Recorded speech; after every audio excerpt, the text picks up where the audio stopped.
Fala, senhores e senhoritas derivados, como prometido para vocês, o vídeo da semana com uma das melhores companhias, pelo menos para mim, não posso negar essa parte. Professor, amigo, né, é um irmão praticamente, então vocês provavelmente já conhecem ele. Então a dupla está aqui para vocês, Batman e Robin. Sobrou para mim ser o Robin de...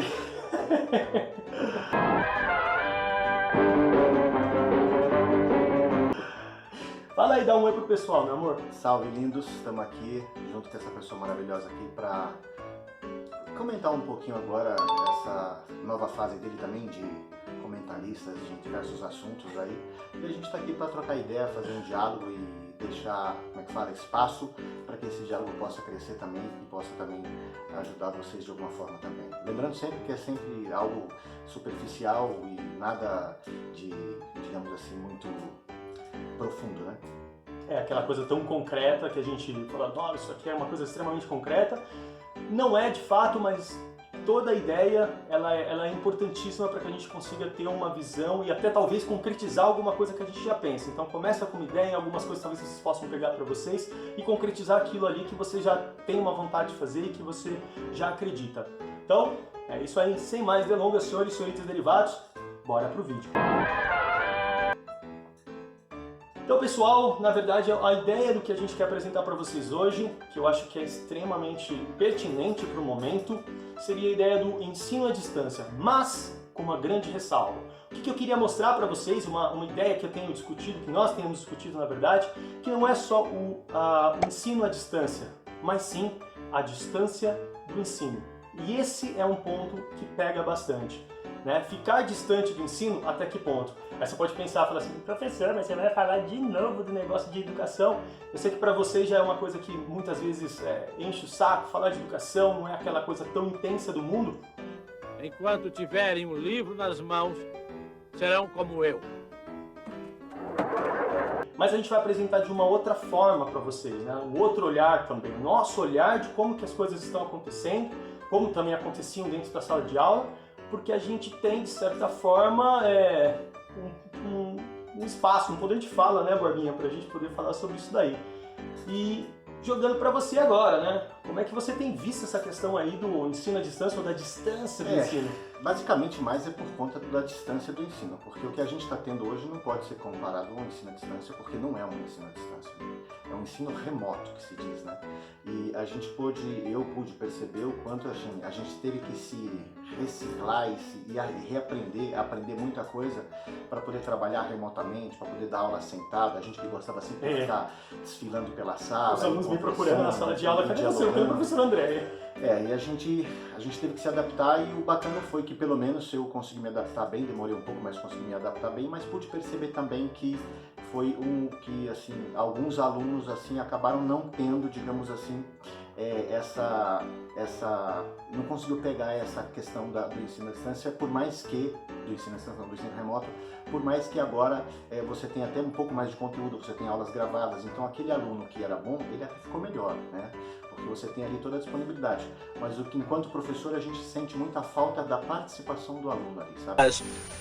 Com que se fabricam os colares de pérolas?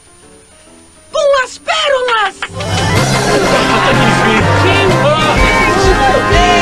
De poder conversar, de poder dialogar, e aí ficou nitidamente claro também o quanto o ensino, pelo ensino, ou seja, só enfiar conteúdo não faz o menor sentido. Já não fazia antes, agora mostrou mais ainda que não faz sentido. Se não conseguir mostrar alguma coisa concreta no contexto do que ele está vivendo, é perda de tempo, é só uma educação de depósito, assim, sabe? De você jogar o conteúdo e acabou. Que já não funcionava, como ele falou agora, né, gente? Já não funcionava bem antes. Esse negócio da gente depositar o conteúdo em você, de cuspir informação, nunca foi para quem acompanha nossas aulas, né, acompanha durante tanto tempo nossas aulas, sabe que a gente já não gostava de fazer isso, né? A gente gostava de comentar com vocês, dar uma significância, falar, olha só, isso aqui você pode usar para a vida, isso aqui você só vai usar na faculdade, isso aqui você vai usar para passar no vestibular, mas o ensino remoto, ele vai dar a chance para que o cara faça aquilo que alguns alunos até já tinham me perguntado algumas vezes, os mais novos, que na faculdade você não precisa pedir para ir no banheiro. Você está na sua casa, você vai no banheiro, você está lidando com isso. Ah, essa aula não está tão legal, eu vou comer alguma coisa lá no lanchonete da faculdade e volto quando eu quiser. Mas aí que entra a importância de entender como é que você lidar com a liberdade de uma forma saudável. Porque o cara que sai da sala de aula na faculdade, ele vai fazer alguma coisa, ele vai comer, ele não quer participar daquela aula, ele tem plena ideia de que aquilo que ele está deixando de fazer vai voltar. E ele tem que encarar depois de frente, bater no peito e falar assim, ó, tudo bem, isso aqui foi minha responsabilidade, então eu tenho que encarar com isso. Então, saber também entender o que é a liberdade que você tem ali. Porque se você não souber lidar com a liberdade que vocês estão tendo hoje com relação para quem está ainda envolvido com a escola, até a faculdade também, diga-se de passagem, mas se o cara não souber lidar com essa liberdade, ele se afunda na própria liberdade, né, Borba? E esse é um problema porque ele precisa se conhecer. Então, quando a gente lida com os jovens, até tudo bem porque ele começa a identificar quais são as dificuldades dele. Então, mas quando você trata, por exemplo, de uma educação para o ensino fundamental 2, por exemplo, você não tem isso, porque os alunos não sabem, por exemplo, discernir que ele dispersa fácil, que ele precisa prestar atenção, que ele não pode estudar deitado, porque é um convite ao sono, porque ele não pode estudar vendo outra coisa, porque ele acaba se dispersando. E hoje tudo dispersa a gente. E assim, agora mostrou também como é a importância da família dentro de casa, porque os muros da escola caíram. Agora a gente está dando aula, a gente está na sala ali, sabe?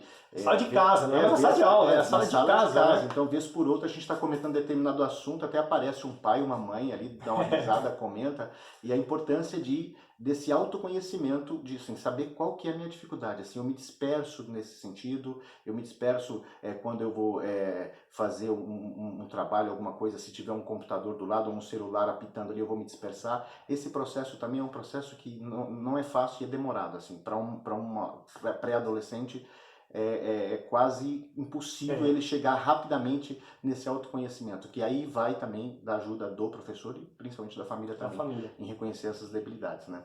É porque a gente, vocês às vezes, talvez o pessoal mais novo que está acompanhando nosso vídeo, olha pra gente e fala assim, mas olha só, eles conseguem, eles têm um conhecimento, então, poxa, que incrível. Gente, mas não é fácil pra gente também, né? A gente também enfrenta essas mesmas dificuldades. A diferença é que ao longo do tempo a gente foi aprendendo, né, Borba, quais são as coisas que distraem a gente, porque a gente também se distrai. A gente está estudando para preparar uma aula, está corrigindo alguma coisa, a gente tem uma distração muito grande. O mundo que impacta vocês é o mesmo, a gente não tem o professor não é igual aquela visão do passado que o pessoal pensava que o professor saía da sala de aula e ele entrava num buraco negro, ele entrava num mundo paralelo e ia fazer coexistir ali naquele mundo paralelo e só voltava para a sala de aula depois. Não, a internet está ali bombando pra gente, a gente está recebendo mensagem, está envolvido está vendo um vídeo do YouTube, alguma coisa, uma série acompanhando, então a gente também se dispersa. Então nós estamos passando essa ideia para vocês que é muito legal para saber que nós também temos essa dificuldade e entendemos que é de vocês. Só que nesse momento, essa dificuldade ela ficou muito clara para todos nós. E a gente que é da área de humanas, por exemplo, no ensino remoto, agora sim, o período que a gente dá aula, que antes a gente estava em sala de aula, a gente tinha que chamar atenção. Pega atenção, pega caderno, faz isso. Então a aula ficava muito arrastada. Agora não, agora se a gente não tomar cuidado, a gente vai despejar tanto conteúdo, a gente vai falar tanto, a gente que é de humanas. Eu que sou de filosofia, então, se eu não tomar cuidado, a minha aula vira um monólogo, assim. E como tem muita abstração também, então é um desafio para a gente também estar sempre reaprendendo a chegar nesse aluno, demonstrar para ele que aquele conhecimento faz algum sentido, ensinar ele a fazer aquelas conexões, aquelas pontes, assim, sabe? Mas não é uma tarefa fácil, mas é gostoso. É isso. Muito gostoso. Tanto que a gente fez, você no caso continua fazendo, eu fiz durante um tempo, 10 aninhos praticamente, que a gente vai fazendo essa ideia com vocês e a nossa preocupação, a gente conversa muito sobre isso, o foco, vocês estão olhando pra gente, mas o foco não é a gente, não são os professores de fato, o foco não deve ser o professor, o holofote não fica na gente, vocês estão olhando, mas a nossa preocupação é como vocês estão absorvendo o conhecimento.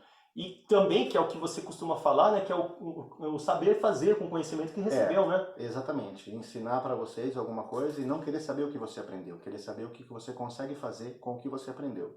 Que é o mais, digamos assim, complexo, né? Que estabelecer uma relação entre uma coisa e outra. Então eu não quero que você me diga, sei lá, quando surgiu a filosofia, mas eu quero que você me diga qual a importância da filosofia para os dias de hoje, qual a relação dos primeiros filósofos lá que tentavam entender a natureza com a questão da ciência que nós temos hoje aqui. Então é um caminho, é longo, tortuoso, mas é um caminho gostoso de trilhar juntos, né? A nossa aula sempre não é um uma caminho aula para os necessário, né, alunos. amor? É um caminho necessário também, né? A gente costumava falar que a nossa aula nunca é uma aula para os alunos, mas é sempre uma aula com os alunos, porque assim, é uma aula sempre dialogada, sempre dialogada. Sempre. E quem conhece o nosso trabalho sabe disso, sabe que a gente estava sempre dialogando com vocês, porque se vocês têm uma dúvida, se vocês não estão entendendo, quantas vezes, por exemplo, eu trabalhando com os alunos, Borba, eu estava dando uma aula e tudo mais, explicando uma situação, o cara não entendeu na primeira, não entendeu na segunda, não entendeu na terceira, eu tenho que saber reconhecer que às vezes a minha forma de explicar naquele momento não é a minha incompetência, mas não é incompetência minha, é que aquela minha forma de explicar não está atingindo ele. Aí perguntava, quem entendeu? Aí levanta um amigo ali, uma mão e tal, não sei o que, eu falei, explica para ele. E aí a pessoa explicava daquele jeito tal, né, com gíria e tudo mais, eu que não faço as minhas, eu falo besteiras, mas enfim, diga-se de passagem, mas aí o cara explicava para o amigo dele, falava, era desse jeito? Ah, então tá fácil. Então também saber reconhecer, acima de tudo, que o foco são vocês e que a forma de entendimento, e por isso que é legal estar na sala de aula, porque quando vocês estão na sala de aula com a gente tem uma visão panorâmica de vocês, a gente consegue enxergar praticamente tudo que está rolando ali. E até o olhar de vocês de falar, puxa, o cara não está me olhando, mas ele está fazendo aquela cara de dúvida assim, o que esse cara está falando? E aí você apontar para o cara e falar assim, qual é a sua dúvida? Você não entendeu, né? Isso é legal, que é um espaço da sala de aula, que a gente não está tendo com a ideia do ensino remoto. E é isso aí, senhores e senhoritas derivados. Por que você está fazendo isso? Isso não é foto, baby. Eu tô dando tchau, o pessoal tá fazendo vídeo e tá... Lá vai ele com aquela lengaiada toda. Lá vai, senhores e senhoritas derivados. Quer falar alguma coisa nessa Por que você cutucou em mim? Não cutuquei você quando eu falei disso. Eu devo ter sido senhores. Tá bom, segue o fluxo. Tá bom, disfarça e continua, faz a fina. Senhores e senhoritas derivados, muito obrigado por vocês terem assistido mais uma vez a gente, aguentando um pouquinho mais a nossa vozinha. Ah, você não sabe a felicidade que a gente, quando abre aquele negócio, vê lá 20 visualizações. Mas a gente conta, e aí que tá, a gente conta com a ajuda deles para que isso não aconteça. A gente fica feliz, mas já pensou? Se aconteceu 40, 50, 1000... Aí ele me liga e fala assim, cheguei a 50. Foi 50k? 50, mas são 50 que gostaram. Enquanto tiver 50 que visualizaram contigo, né, já tá ficando longo o vídeo. Não, tá bom, então a gente agradece aqui, pede para vocês comentarem, divulgarem com os amigos de vocês. Dá o like. Dá o like de vocês, com os amigos também. E acostumar que de vez ou outra estarei por aqui para auxiliar ele e para ajudar a botar esse cérebro para funcionar. O meu e o seu. Dá beijinho de despedida aqui, ó. Beijinhos. Beijo, amores.